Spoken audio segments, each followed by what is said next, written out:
Salut la MIF, j'espère que vous allez bien. Voilà, on se retrouve pour une nouvelle vidéo aujourd'hui consacrée à notre club préféré, Manchester United. Donc aujourd'hui, de quoi j'aimerais parler? J'aimerais parler de la grosse échéance à venir, à savoir la demi-finale d'Europa League face à l'AS Roma. Match important car si on se qualifie, on est en finale et si on est en finale, on a l'occasion de gagner cette Europa League et d'enfin décrocher le premier trophée dans la carrière en tant que manager de Ole Gunnar Solskjaer. En tout cas, son premier trophée en tant que coach de Manchester United. À United, il a gagné 0 trophée. C'est ce qui lui est un peu reproché d'ailleurs. Ou même si ça n'est pas reproché directement, comme on le voit souvent avec Mourinho, il s'est toujours défendu quand il était entraîneur de Manchester United, alors qu'il était énormément critiqué d'avoir dit moi j'ai gagné des trophées, je suis venu à Manchester United, je leur ai fait gagner des trophées.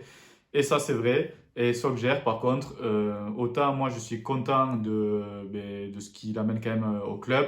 Voilà, moi je suis totalement derrière lui et je trouve qu'on a fait vraiment des progrès avec lui, que ce soit en termes de résultats. L'année dernière, qualification en Ligue des Champions. Donc on a joué la Ligue des Champions cette année, même si malheureusement on est sorti en poule. Cette année, on est tranquillement second. Normalement, si on gère bien la fin de championnat, on devrait rester second. Ce qui est sûr, c'est sauf faute professionnelle, on est à nouveau qualifié pour la Ligue des Champions l'année prochaine. 2 ans d'affilée quand même que Solskjaer nous amène une place sûre en Ligue des Champions. Et ça, c'est primordial pour Manchester United. On est un club qui doit jouer la Ligue des Champions toutes les années. On est un club qui doit jouer les titres, que ce soit en championnat, en coupe, voire même en Ligue des Champions, même si bien sûr c'est encore trop tôt. Mais voilà, on est un club qui doit jouer toujours le titre dans chaque compétition. En tout cas, ce qui est sûr, c'est que le minimum, c'est la Ligue des Champions. Et ça, Solskjaer, il nous l'apporte. Et donc ça, franchement, déjà, c'est une grosse avancée, puisqu'on le sait, depuis des années, la Ligue des Champions et Manchester United, c'était pas quelque chose d'assuré. Donc voilà, enfin, je ne vais pas revenir sur tout ce qui me plaît sur Solskjaer, mais tout ça pour dire que moi je suis team Solskjaer, mais que c'est vrai, il a toujours pas gagné de trophée et ça serait important pour lui, je pense, de gagner ce premier trophée qui viendrait confirmer les bonnes choses qu'il met en place avec le club. Et je pense que ça serait bien aussi pour les joueurs et pour tout l'effectif qui vit avec lui, voilà, de se dire, ça y est, on est mieux, mais maintenant en plus de ça, on gagne des trophées. Parce qu'en plus, c'est vrai qu'avec Solskjaer, on est arrivé énormément de fois en demi-finale. Je crois que c'est 5-6 fois, que ce soit sur les coupes nationales ou l'année dernière en Europa League, on avait aussi fait demi-finale. On n'arrive pas à passer à ce stade, on n'arrive pas vraiment à aller gagner et chercher des trophées tout simplement. Donc je pense que c'est quelque chose qui pourrait vraiment voilà, lancer le club dans une nouvelle dynamique en se disant on est mieux. En plus de ça, on sort d'une année où on gagne un trophée assez important qui est l'Europa League, même si moi honnêtement je vous le dis, en tant que fan de Manchester, franchement l'Europa League, je m'en fous. Franchement, là, j'ai envie de la gagner pour toutes les choses, pour toutes les raisons évoquées avec vous. Mais en soi, gagner l'Europa League, je m'en tape. Mais ça serait quand même une bonne chose, je pense, pour nous et pour notre saison. Donc, dites-moi aussi, vous, en commentaire, ce que vous en pensez. Si vous en foutez clairement de gagner l'Europa League ou si quand même vous trouvez vous aussi que c'est important de gagner. En plus de ça, même si c'est vrai, je vous le dis, moi je m'en fous, je suis pas spécialement hypé par le match. Même qu'on a joué le Milan qui était mieux mais qui depuis qui a descendu un peu, c'est pas quelque chose qui m'emballe. Honnêtement, je préfère regarder la Première Ligue que l'Europa League. Mais en fait, ce qui me hype, j'aimerais bien vraiment jouer cette finale d'Europa League. J'ai envie de la jouer face à Arsenal. Parce que déjà, Arsenal, c'est un club de Première Ligue et il y a une petite rivalité entre nous. Mais surtout, vous le savez, mon compère Mathieu, il est fan d'Arsenal, il fait des vidéos concernant Arsenal. Allez voir si ça vous intéresse d'ailleurs. Et j'aimerais vraiment qu'on joue cette finale face à eux et qu'on les prive de trophées et surtout qu'on les prive de Ligue des Champions. Parce que autant nous, voilà, si on gagne l'Europa League, ce serait une bonne chose, voilà, comme j'ai dit, pour le club, pour Solskjaer, les joueurs, etc. Mais en soi, c'est pas vital pour nous car la Ligue des Champions, on va la jouer l'année prochaine. Par contre, Arsenal, ils sont 10e, je crois, ou 11e, ou enfin, ils sont par là. Et ce qui est sûr, c'est que l'année prochaine, ils ne jouent pas la Ligue des Champions. Ce qui est sûr, c'est qu'ils ne jouent pas l'Europa League non plus. Donc, ils n'ont qu'une possibilité de jouer l'Europe l'année prochaine, c'est de gagner cette Europa League. Donc, clairement, Arsenal, ils jouent leur saison sur cette Europa League. Et comme il m'a dit Mathieu, ils jouent même leur saison la saison prochaine, puisque ça va décider s'ils jouent l'Europe ou non l'année prochaine. Donc déjà, bonne chance à eux, j'espère qu'ils vont se qualifier en finale quand même, parce que c'est même pas dit. Mais j'espère vraiment c'est que Arsenal va se qualifier en finale. J'espère que nous, on va se qualifier en finale, juste pour les taper en finale. Franchement, c'est vraiment la chose qui m'a hypé le plus.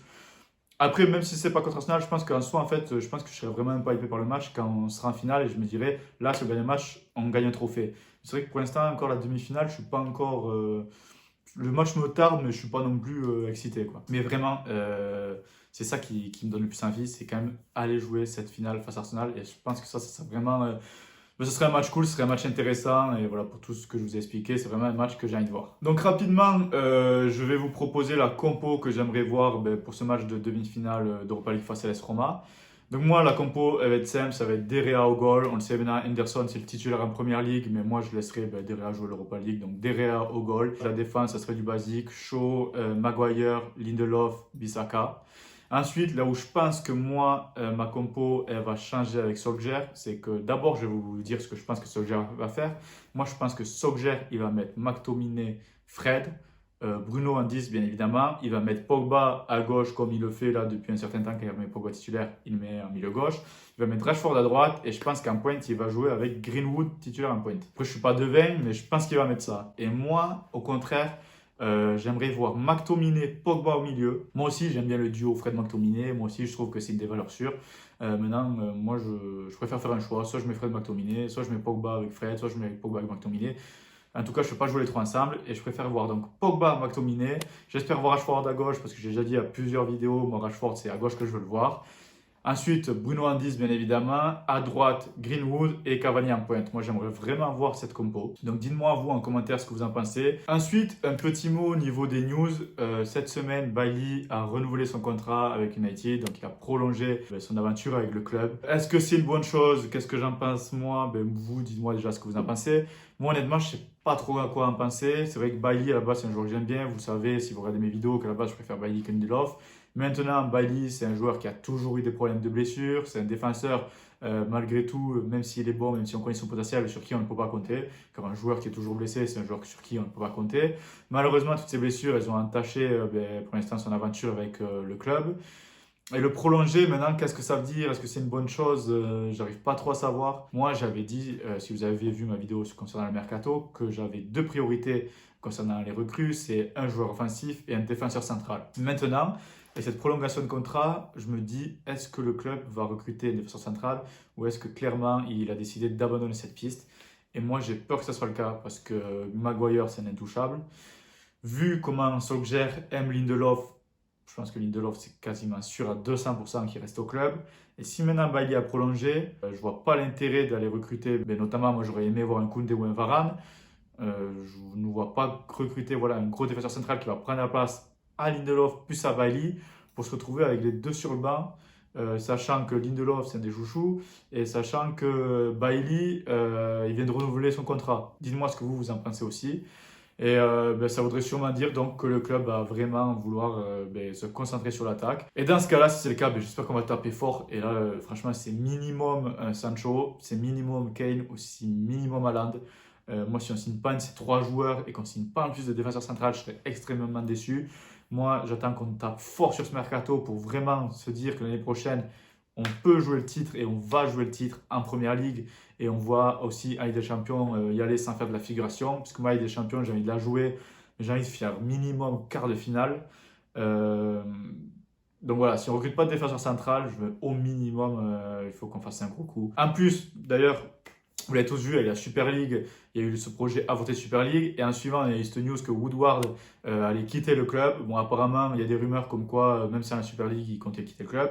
En tout cas, ce qui est sûr, c'est que la bonne nouvelle est là. Woodward quitte le club. Donc, merci Woodward. Niveau contrat, niveau business, niveau argent, c'est sûr qu'il était top. On l'a vu, Manchester, on est toujours placé dans les clubs qui rapportent le plus d'argent, les meilleurs contrats, etc. Niveau sportif, c'était une pipe, clairement. Woodward, je pense qu'il n'y a pas un supporter qui est content de Woodward. Donc voilà, j'attends un gros mercato. En plus, Woodward part, donc hâte de voir ce qui va se passer cet été. Honnêtement, c'est vrai qu'avec cette fin de saison, on est pratiquement sur la Ligue des Champions. Comme je vous l'ai dit, l'Europa League qui me hype pas plus que ça. Franchement, ce qui m'intéresse le plus, là, c'est vraiment voir cette intersaison. Je pense que vraiment, il y a quelque chose à faire et je pense que c'est vraiment excitant quand même toujours de savoir les nouveaux joueurs qui vont faire partie du club et surtout pouvoir essayer déjà de se projeter sur la prochaine saison. Donc j'espère vraiment pas être déçu du mercato et voilà. Donc j'espère que la vidéo vous aura plu. N'hésitez pas à liker, commenter, à vous abonner si ce n'est pas déjà fait. Et nous, on se retrouve pour une prochaine vidéo et d'ici là, portez-vous bien. Peace!